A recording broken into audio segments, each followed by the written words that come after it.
안녕하십니까, 박병욱입니다. 오늘 한동훈 전 법무부 장관의 국민의힘 비대위원장 취임 입장 발표문을 봤습니다. 보고는 정말로 이제 편안한 좀 마음으로 방송을 하게 되지 않을까 하는 생각을 하고 있습니다. 그리고 이제 내용을 전달하기 전에 한 가지 약간은 부끄러운 생각이 듭니다. 저는 이제 한동훈 장관이 비대위원장이 되면은 비례 1번부터 10번 안에 여러 사람을 거론을 하면서 이런 사람들을 각 지역에 선거 담당자를 했으면 좋겠다, 이런 얘기를 했는데, 저의 참 좁은 소견을 훨씬 뛰어넘어서 이 입장문을 발표하는 게 가장 이제 키워드를 보니까, 첫째는 선민후사 하겠다. 선당후사가 아니고 정말로 보는 시각이 너무 멋있죠. 저도 이제 항상 얘기를 하면은 국민의힘이나 우리 더불어민주당이나 정의당에서 좋은 사람들을 국회의원으로 내보냈으면 좋겠다라는 얘기를 항상 했었는데, 이걸 한마디로 딱 요약을 했어요. 우리 한동훈 비대위원장이 선민우사 합시다. 그러면 이제 요 내용이 전달이 되면은 우리 국민의힘뿐만 아니고 민주당이나 정의당에서도 정말로 선민우사 할 수 있는 그런 사람들을 다음 22대 국회의원 후보로 내보내야 되지 않을까. 그 너무 반가운 얘기가 되겠죠. 너무 좋은 얘기가. 우리 정치 지형이 이렇게 맑고 깨끗하고 또 투명하고 신선한 그러한 용어들이 우리 정치인들한테 붙어 다닐 수 있게 얼마나 좋겠습니까? 멋있고. 두 번째 키워드는 불체포 특권입니다. 22대 국회에 저는 이제 국회의원 특권 페이지 187개를 계속 외쳤는데, 그건 지금 안 되더라도 우리 비대위원장이 이번에 국민의힘에서 공천을 줄 사람들은 불체포 특권에 대해서 확인을 받고 다짐을 한 사람들 내보내겠다. 이건 이제 아마 더불어민주당이나 정의당에서도 해야 될 겁니다. 그렇지 않으면 이건 참 어떤 게임이 이루어지지도 않겠죠. 예. 그 다음에 세 번째 키워드는 본인의 불출마 선언입니다.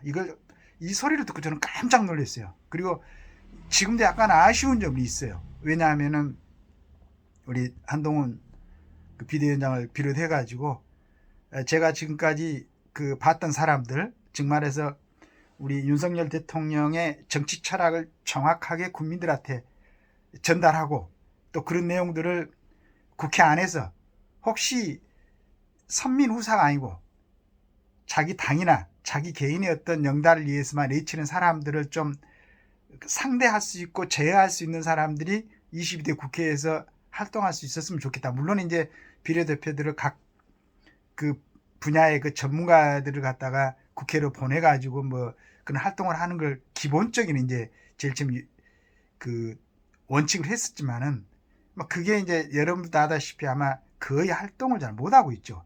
이상하게 활동하는 친구들이 있습니다. 그렇게 해갖고 비례대표에서 지역을 좀 받으려고 하는지, 다는 아니지만은 물론 그 중에는 훌륭한 사람들도 있죠. 그래서 저는 이제 몇 사람을 그때 이제 얘기를 했었는데, 그 중에서도 유니식스가 잠깐의 말 실수를 한 것 같기도 하고, 하여튼 그런 점에는 내가 따로 얘기를 하지 않아도 너무나 정확하게 보고 있는 시각에 이제는 마음 편안하게 꼭 향후에는 긴박하게 돌아가는 이거 상황 때문에 자꾸 이제 이런 얘기를 했는데, 좀 더 재밌는 얘기, 정치 외적인 얘기를 하면서 부드러운 그러한 방송을 했으면 하는 스스로 바람도 있습니다. 그 중에서 이제 잠깐 전부는 아니지만은, 그리고 정확하게 제가 얘기한 건 아닙니다.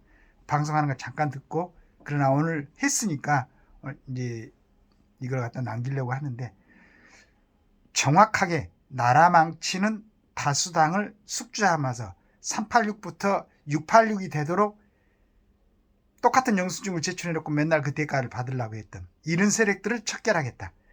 이건 아직까지 요 근래 정치하는 한 4, 5년 중에서 국민의힘 쪽에 있는 국회의원들 입에서 한 번도 이런 얘기가 정확하게 나오질 않았죠. 명료하게 딱 지적을 했습니다. 두 번째, 근데 뭐 다수당이 민주당만 대적하느냐, 그렇지 않다. 국민의힘 안에서도 그 국민의힘이 대한민국 헌법, 자유민주주의 기본 이것하고 맞지 않으면은 당연히 이제 퇴출시켜야 되겠다.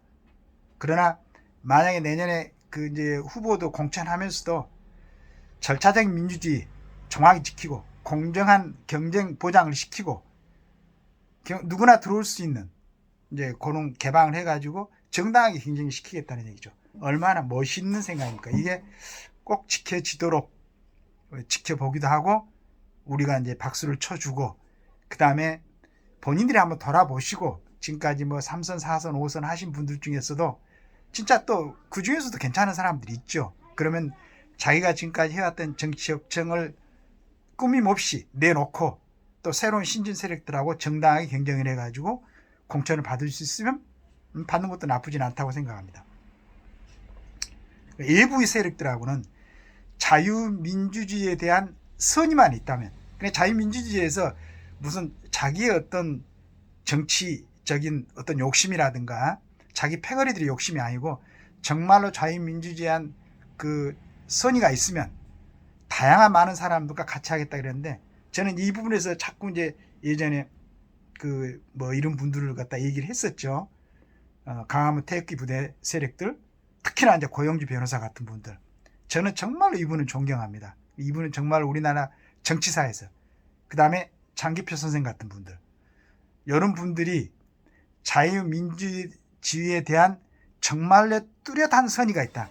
왜냐하면은 고영주 변호사나 장기표 선생 같은 분은 자기 욕심은 전혀 부리지 않고 있지 않습니까? 아니, 고영주 씨는 변호사 자격증도 있고 그러니까 먹고 살라고 생각하면 뭐 어떤 역할을 하든지 먹고 살겠죠. 장기표 선생도 서울대 법대를 나오셨어요. 물론 뭐 7번인가 뭐 도전했다가 떨어지셨지만은 정말로 국민들이 존경하는 사람이죠. 혼자 깃발을 들고 그렇게 외쳐대고 있죠. 국회의원들의 특검 폐지에 대해서. 그 중에서 가장 중요한 불체포 특권을 한동훈 비대위원장이 얘기를 했습니다. 너무 감사하게 생각합니다. 앞으로 이제 거기에 해당되는 그런 어드바이스를 지금 특권 폐지 운동을 하는 분들하고 같이 해가지고 국민들이 봤을 때 적당한 정도의 제휴를 받으면서 열심히 공부한 그 국가를 위해서 일한다. 우리 한동훈 지금 비대위원장이 원하는 것처럼 국민들을 위해서 진정으로 활동할 수 있는, 헌신할 수 있는. 그 다음에 공직을 방탄수단으로 생각하지 않는 사람. 이제 우리 내년에 후보 선출할 때, 그 다음에 특권의식이 없는 사람.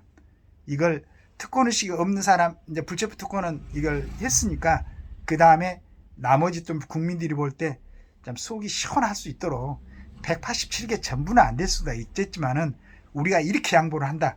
양보가 아니죠. 원래 정상으로 회귀한다. 라는 발표와 같이 있다면 너무 좋겠습니다. 그러나 앞으로 저는 이제 그 한동훈 비대위원장에 대해서 내가 생각하는 것 같다 권유는 안 하겠어요.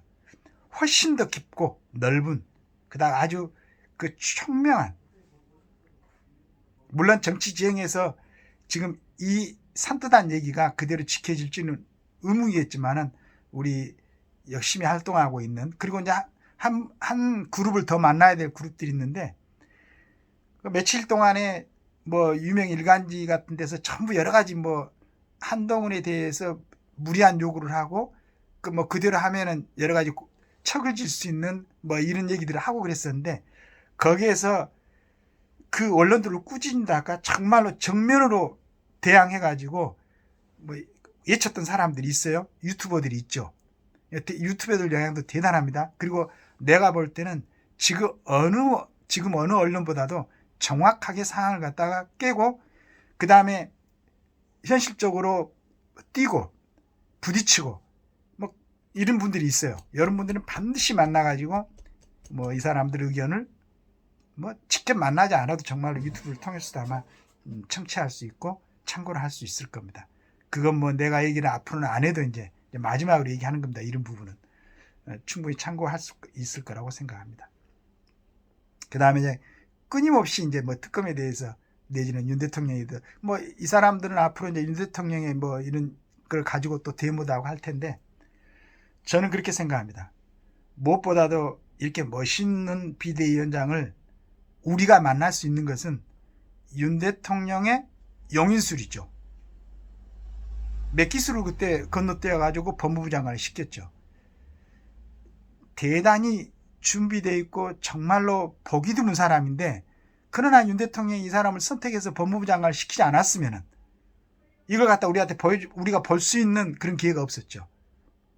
그리고 그 동안에 1년 몇 개월입니까? 그 동안에 정말로 완전하게 믿어주고 외칠 수 있도록 해주고, 거기에 대해서 우리는 윤석열 대통령에 대해서 감사하게 생각해야 됩니다. 이런 사람을 뽑아가지고 법무부 장관을 시켜주고 그 다음에 비대위원장을 할 수 있게끔 그러한 길이 터졌으니 얼마나 우리한테는 고맙고 감사한 일입니까? 자, 여기까지는 이제 한동훈 비대위원장에 대해서 얘기를 했고, 자, 이런 이제 파격적인 그 비대위원장 선임이 되고 뭐 부채 특권을 갖다가 다짐을 받고 후보를 갖다 공천하겠다 이렇게 했으니까 우리 더불어민주당 이름이 얼마나 좋습니까? 더불어민주당 같이 똑같이는 안 하더라도 이러한 국민에 대한 이런 선의적인 태도, 국민에 대한 이런 바른 자세, 정말로 국민에 대해서 좀 바른 자세를 가져주세요. 대한민국 국민에 대해서 정말로 신중하고 겸손하고 바른 그런 자세를 좀 취해 주시기 바랍니다. 그래가지고 원래 항상 내가 얘기하지만은 민주당의 본류로서 우리 국민들의 절대적인 신임을 받고 지지를 받았던 신익기 선생이나 조병옥 선생이나, 그리고 여러분들이 아주 정신적인 지주로 모시는 김대중 대통령이나, 이런 분들이 해왔던 정치, 이걸 모범으로 삼고 이 22대에는 멋있는 정치인들을 공천해가지고 올려주시기 바랍니다. 그러니까 정의당, 정말로 정의로운 정치를 한번 하시기 바랍니다. 그리고 정치를 하는 데 있어서, 자, 우리 한동훈 얘기를 했습니다. 선당 우사가 아니고 선민 우사라고 했어요. 선 국민, 선 대한민국, 그리고 당, 그리고 여러분들 개인, 이러한 정치 모습을 보일 수 있는 22대 국회의원 후보들을 꼭 올려주시기 바랍니다. 많이 있습니다. 대한민국에 정말로 멋있는 정치인들, 체력 있고 머리 신선하고 그리고 충성하고 싶은 그러한 젊은 사람들을 많이 꼭 나이로 젊은 사람들이 아니고 진정으로 국민을 생각하는 사람들 많이 추천해갖고 우리 한동훈 비대위원장, 국민의힘 비대위원장이 예쳤던 것처럼 더불어민주당에서 멋쟁이가 나오고 그 정의당에서도 멋쟁이가 나와가지고 우리 국민들한테 신선한 그러한 기운을 주는 정치 집단이 되시기를 바라겠습니다. 감사합니다.